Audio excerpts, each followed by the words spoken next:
어제 오후 3시쯤 콜로라도 소재 식료품점에서 또 총격 사건이 발생했습니다. 사건 현장에 출동한 경찰관 1명을 포함해 최소 10명이 사망했습니다. 지난 16일 조지아주 애틀랜타 총격 사건 용의자에게는 악의적 살인 혐의가 적용될 수 있다는 보도가 나왔습니다. 국립알레르기 전염병 연구소가 아스트라제네카가 개발한 코로나19 백신의 임상 시험 결과에 날짜가 지난 정보가 포함됐을 수도 있다는 의혹을 제기했습니다. 뉴욕주에서는 오늘부터 코로나19 백신 접종 대상이 기존 60세 이상에서 50세 이상으로 확대됐습니다. 바이든 대통령의 보좌진이 경기 회복을 지지할 3조 달러 규모의 신규 부양안을 구상하고 있다는 보도가 나왔습니다. 이상은 이 시각 주요 뉴스입니다. 시청자 여러분 안녕하십니까? KBN 뉴스입니다. 오늘 오후 4시 기준 미 전역의 코로나19 누적 확진자는 어제보다 5만 584명, 사망자는 650명이 늘었습니다. 뉴욕의 확진자는 2,796명, 사망자는 18명이 늘었고 뉴저지의 확진자는 3,151명, 사망자는 7명이 늘었습니다. 커네티컷의 확진자는 898명, 사망자는 4명 증가했습니다. 첫 번째 소식입니다. 어제 오후 3시쯤 콜로라도 소재 식료품점에서 또 총격 사건이 발생했습니다.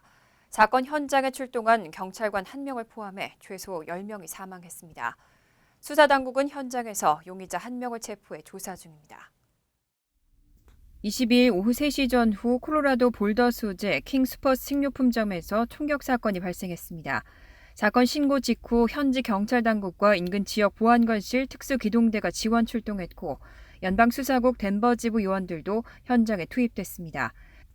이 사건으로 볼더 경찰서 소속 경찰관 1명이 식료품점 내부에서 숨지는 등 현재까지 총 10명의 사망자가 나온 것으로 알려졌습니다.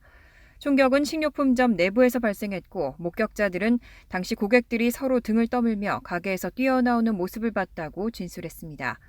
바이든 대통령은 사건 발생 직후 관련 브리핑을 받았습니다. 젠 사키 백악관 대변인은 트위터를 통해 대통령이 콜로라도 총격에 관해 브리핑을 받았고 추가로 진행되는 상황을 팀을 통해 계속 주시할 것이라고 밝혔습니다. 현재 이 사건과 관련해 용의자로 추정되는 인물 1명이 체포돼 구금 상태에 있습니다. 캐리 야마구치 볼더 경찰국 총경은 1명이 구금돼 있고 사건 진행 과정에서 부상을 당했다며 현재 부상 치료 중이라고 설명했습니다. 당국은 추가 용의자가 있는지 여부를 조사하고 있습니다. 아직 조사 초기인 만큼 용의자의 신원과 동기는 명확하지 않은 상태입니다.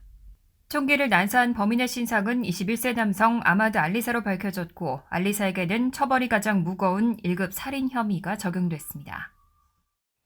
어제 총격 사건 당시 상황은 그야말로 아비규환이었던 것으로 전해졌습니다. 갑자기 여러 발의 총성이 울리자 식료품점에 있던 고객들은 앞다퉈 도망쳤습니다. 한 목격자는 당시 상황을 유튜브에 생중계했습니다. 22일 오후 2시 30분께 콜로라도주 볼더의 킹스퍼스 식료품점에 총성이 한 발 울렸습니다. 과자와 음료수를 들고 계산대로 향하던 37살 라이언 보라우스키는 직원이 뭔가 떨어뜨린 소리였길 바랬지만 총성은 수차례 이어졌습니다. 그는 세 번째 총성이 들릴 때쯤 달리고 있었고 총 8발이었던 것 같다며 당시 상황을 워싱턴 포스트에 전했습니다. 또 사람들이 뛰어라고 외치면서 앞다퉈 달렸다며 다른 사람 몇 명과 한 줄로 식료품점 뒤쪽을 향해 뛰어가 뒷문으로 빠져나왔다고 말했습니다. 이후 사람들과 함께 트럭 밑으로 몸을 숨겼다가 근처 언덕을 향해 또 달려가 한 주차장에 도착한 것으로 알려졌습니다. 이날 총격 사건으로 경찰을 포함해 모두 10명이 숨졌습니다. 경찰은 사건 현장에서 대치 끝에 유력한 용의자를 체포해 구금했지만 아직 범행 동기는 밝혀지지 않았습니다. 한 목격자는 범행 당시 상황을 유튜브로 생중계했습니다. 유튜브에 게재된 이 3시간짜리 영상에는 식료품점 밖과 정문 쪽에 총 3명이 미동도 없이 쓰러진 모습이 그대로 담겼습니다. 중무장한 경찰이 건물을 에워싸고 확성기로 범인과 소통하려 하는 장면도 찍혔습니다. 오후 3시 30분께 한 백인 남성이 수갑이 채워진 채 매장 밖으로 끌려 나왔고 수염이 덥수룩한 용의자는 상의를 벗은 채 다리에 피를 흘리며 절뚝이는 모습이었습니다. 한편 지난 16일 조지아주 애틀랜타 총격 사건 용의자에게는 악의적 살인 혐의가 적용될 수도 있다는 보도가 나왔습니다. 하지만 여전히 수사당국은 증오범죄라는 증거를 찾지 못했다는 입장으로 전해졌습니다. 조지아주 애틀랜타 사건을 담당하는 체로키 카운티 보안관실은 22일 성명을 내고 이 사건 용의자인 21세 백인 남성 로버트 앨런 롱에게 추가 혐의인 악의적 살인 혐의가 적용될 수 있다고 밝혔습니다. 악의적 살인 혐의는 조지아 주법상 적용되는 혐의입니다. 롱은 지난 16일 조지아 애틀랜타 일대에서 총기를 난사해 총 8명의 희생자를 낸 뒤 체포됐고 희생자 가운데 7명이 여성, 6명이 아시아계로 파악됐습니다. 또 희생자 가운데 4명은 한국계였습니다. 이렇게 희생자 다수가 아시아계 여성인 점을 토대로 즉각 아시아계 인종 혐오를 규탄하는 목소리가 터져나왔습니다. 하지만 NBC에 따르면 수사당국은 아직 이 사건이 연방법상 증오범죄라는 증거를 찾지 못했다는 입장입니다. 수사당국은 롱이 소지한 전자기기를 검사하고 그를 상대로 신문을 진행 중인 것으로 알려졌습니다. 현재 주 지방당국이 증거조사를 주도하고 있고 연방수사국은 인력과 증거 분석을 지원하고 있는데 롱은 자신의 범죄 동기가 성중독으로 인한 분노라는 입장을 취해왔습니다. 한편 바이든 대통령은 이번 공격을 비미국적이라고 비판했고 한국계 배우 샌드라오 등 유명 인사도 직접 거리에 나서 아시아계 인종차별 규탄 시위에 참가하고 있습니다. 국립알레르기 전염병 연구소가 아스트라제네카가 개발한 코로나19 백신의 임상시험 결과에 날짜가 지난 정보가 포함됐을 수도 있다는 의혹을 제기했습니다. 아스트라제네카는 48시간 이내에 최신 효능 자료에 기반한 초기 분석 결과를 발표하겠다고 밝혔습니다. 국립알레르기 전염병 연구소는 23일 약물의 임상 결과를 평가하는 독립기관인 데이터 안전 모니터링 위원회에서 아스트라제네카가 22일 발표한 임상시험 초기 자료에 우려를 표한다는 내용을 통보받았다고 전했습니다. 데이터 안전 모니터링 위원회는 날짜가 지난 정보가 포함되면 백신의 효능 자료를 온전히 볼 수 없다고 우려한 것으로 알려졌습니다. 그러면서 아스트라제네카가 효능 자료를 검토하고 가장 정확하고 최신의 효능 자료를 최대한 빨리 공개해야 한다고 촉구했습니다. 보건당국의 이런 지적에 아스트라제네카는 보도자료를 내고 데이터 안전 모니터링 위원회와 즉시 협력해 최신 효능 자료에 기반한 초기 분석을 공유하고 이 초기 분석 결과를 48시간 이내에 발표할 것이라고 밝혔습니다. 앞서 22일 아스트라제네카는 미국에서 3만 2천여 명을 대상으로 진행한 임상 3상 시험에서 평균 79%의 효능을 보였고 중증으로 진행을 막는 데는 100%의 효능을 나타냈다고 발표한 바 있습니다. 또 혈전 형성 위험을 증가시키지 않는 것으로 나타났다고 밝혔습니다. 아스트라제네카는 임상시험 자료를 바탕으로 식품의약국과 질병통제예방센터에 다음 달 초나 중순께 긴급 사용 승인을 신청할 계획입니다. 뉴욕 뉴저지주에서 코로나19 백신 접종의 속도가 붙고 있습니다. 뉴욕주에서는 오늘부터 코로나19 백신 접종 대상이 기존 60세 이상에서 50세 이상으로 확대됐습니다. 22일 앤드류 쿠오모 뉴욕 주지사는 마운트 버논의 한 교회에서 기자회견을 열고 코로나19 백신 공급량이 늘어남에 따라 백신 접종 대상 연령을 기존 60세 이상에서 50세 이상으로 확대한다고 밝혔습니다. 이에 따라 오늘 오전 8시부터는 50세 이상 뉴요커들도 코로나19 백신 접종 예약이 가능해졌습니다. 주지사는 또 22일부터 로컬 약국에서도 기저질 환자에 대한 백신 접종을 허용했습니다. 주지사에 따르면 이날까지 코로나19 백신 접종을 최소 1회 이상 받은 사람은 전체 뉴욕주 인구의 26.1%, 2차 접종을 모두 마친 사람은 13.4%에 달합니다. 이날까지 뉴욕주에서는 총 773만 7,230회의 백신이 접종됐습니다. 뉴저지주에서는 22일까지 총 351만 311회의 백신이 접종돼 350만 회를 넘겼습니다. 하지만 백신 접종이 가속화됨에도 뉴욕 뉴저지주에서는 코로나19 확산이 급속도로 증가하고 있습니다. 22일 연방질병통제예방센터의 통계에 따르면 뉴저지주의 7일 평균 인구 10만 명당 하루 확진자는 313.7명으로 전국 1위, 뉴욕시는 240.4명으로 전국 2위, 3위는 로드아일랜드주 239.5명, 뉴욕주는 222.2명으로 4위에 올랐습니다.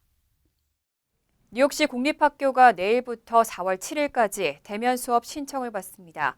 프리K와 킨더, 초등학교 5학년 학생들까지는 오늘 4월 중 대면 수업으로 전환할 수 있을 것으로 보입니다. 22일 빌 드블라디오 뉴욕시장은 코로나19 브리핑에서 24일부터 오는 4월 7일까지 대면 수업을 원하는 학생 가정에게 옵트인 할 수 있는 선택권을 주겠다고 밝혔습니다. 이번 대면 수업 신청 기회는 모든 학년에 열려 있고 3K, 프리-K, 초등학교 5학년 학생들과 75학군 특수교육 학생들은 신청자들에 한해 오는 4월 중으로 대면 수업으로 전환할 수 있습니다.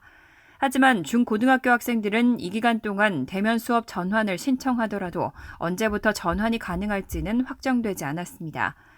이번 결정은 지난 19일 연방질병통제예방센터가 학교 내 거리 두기를 기존 6피트에서 3피트로 완화해도 된다는 지침에 따른 조치입니다.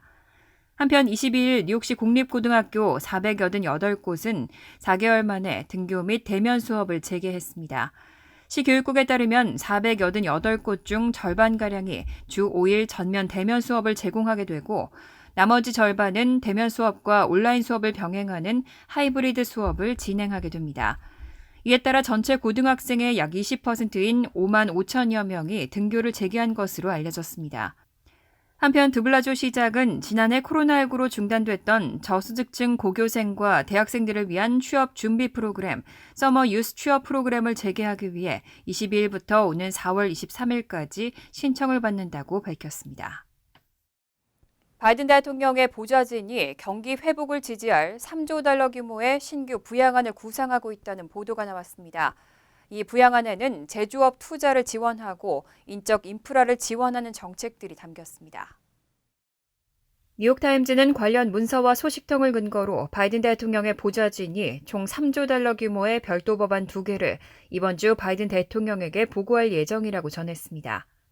바이든 대통령은 이달 1조 9천억 달러 규모 코로나19 경기 부양 법안에 서명했지만 후보 시절 공약했던 장기적인 경제 의지를 진전시키는 데는 효과를 내지 못했다는 평가가 나오고 있습니다.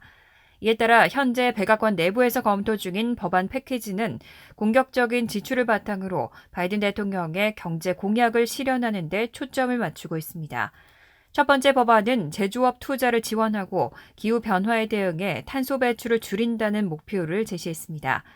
인프라 개선과 청정 에너지 구축, 5G 통신 등 미래의 고도 성장 산업 개발에 초점을 맞추고 지방의 광대역을 구축한다는 구상도 담겼습니다. 문서에 따르면 도로와 철도, 교량, 항만, 전기차 충전소 건설 등에만 거의 1조 달러가 배정됩니다. 공화당이 지지할지는 어떻게 재원을 마련하느냐에 달렸는데 바이든 대통령 측은 현재 21%인 법인 세율을 인상하고 다국적 기업이 해외에서 벌어들인 소득에 대해 미국에서 더 많은 세금을 내도록 하는 방안을 논의해왔지만 공화당은 찬성하지 않고 있습니다. 다른 법안은 진보 진영이 인적 인프라라고 부르는 정책을 담고 있습니다. 무료 커뮤니티 컬리지와 국가 유급 휴가 프로그램, 육아 비용 절감 정책 등을 지원하는 방안입니다. 바이든 행정부가 합법적인 이민 절차를 방해하는 전임 행정부의 규정들을 제거하고 있습니다. 이번에는 가족 이민 재정 보증인의 책임을 강화하도록 했었던 규정이 철회됐습니다. 지난 19일 국토안보부는 가족 이민 재정 보증인의 책임을 강화하는 전임 트럼프 행정부의 규정을 철회하겠다고 발표했습니다. 바이든 대통령의 이민 행정명령에 근거해 합법적인 이민 절차를 방해하는 요소들을 제거하는 일련의 조치의 일환입니다. 앞서 2019년 5월 트럼프 전 대통령은 가족이민 재정 보증인의 법적 책임을 강화할 것을 발표했고 지난해 10월 국토안보부가 재정 보증 절차와 요건의 세부 변경안을 공개한 바 있습니다. 이에 따르면 가족이민 피초청자가 현금 보조나 푸드스탬프, 저소득층을 위한 건강보험 등의 혜택을 받을 경우 재정 보증인이 수혜 금액에 대해 배상하도록 규정하고 있습니다. 또 재정 보증인의 신용 보고서와 신용 점수, 세금 보고서와 은행 계좌 정보 등의 서류를 추가적으로 제출할 것을 요구했습니다. 이런 재정 보증 강화 규정에 대해 이민 관련 시민단체들이 명백히 가족 이민을 축소하려는 의도라면서 철회를 요구해온 가운데 이번 철회 조치가 내려진 겁니다. 한편 앞서 지난 9일에는 연방대법원이 행정부 요청에 따라 관련 소송에 대해 각하를 결정하면서 공적보조 새 규정 시행도 사실상 백지화된 상태입니다.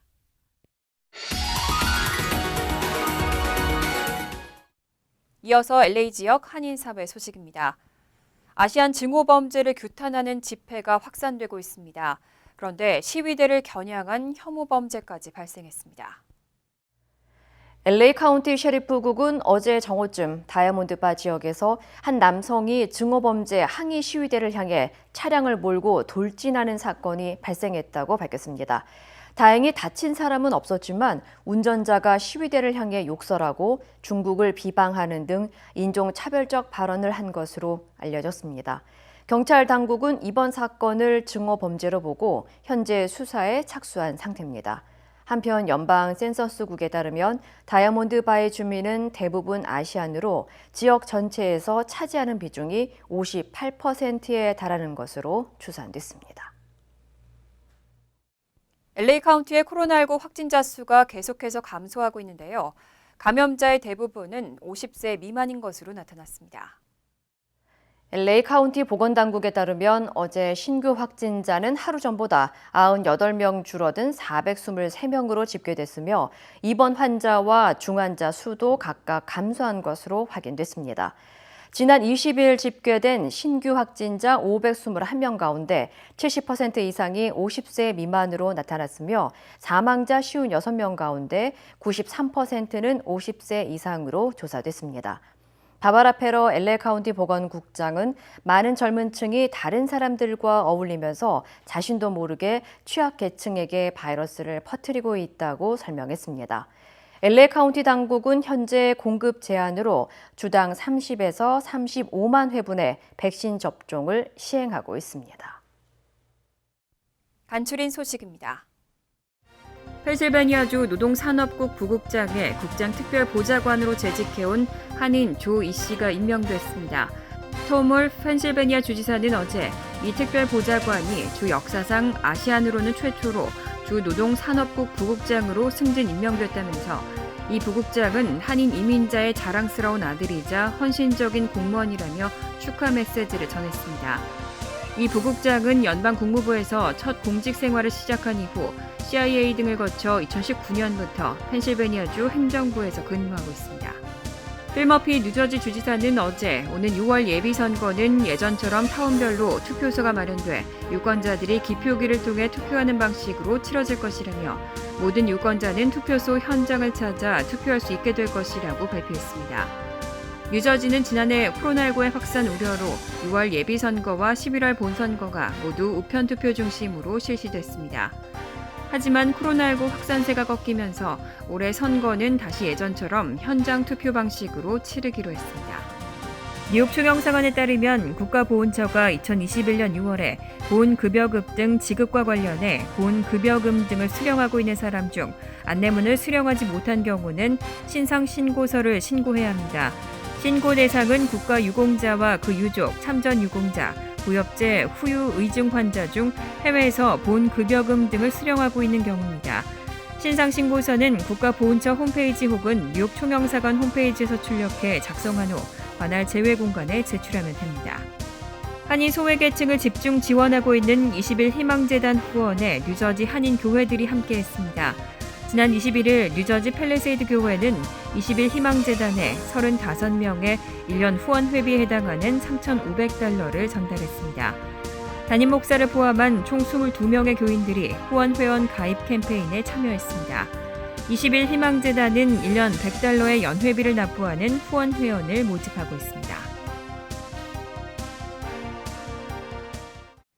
환율과 증권 소식입니다.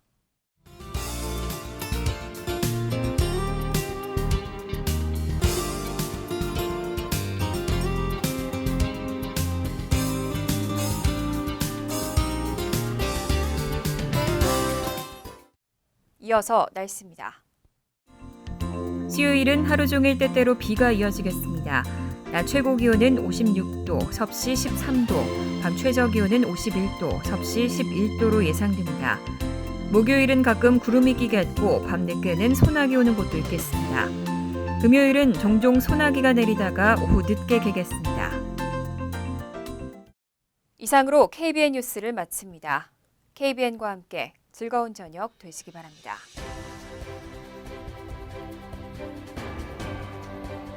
미 동부 최대 한인방송 KBN이 제작하는 KBN 뉴스는 웹사이트 mykbn.com, 그리고 유튜브와 페이스북에서 다시 보실 수 있습니다. 좋아요, 구독, 알림 설정은 뉴스 제작에 큰 도움이 됩니다.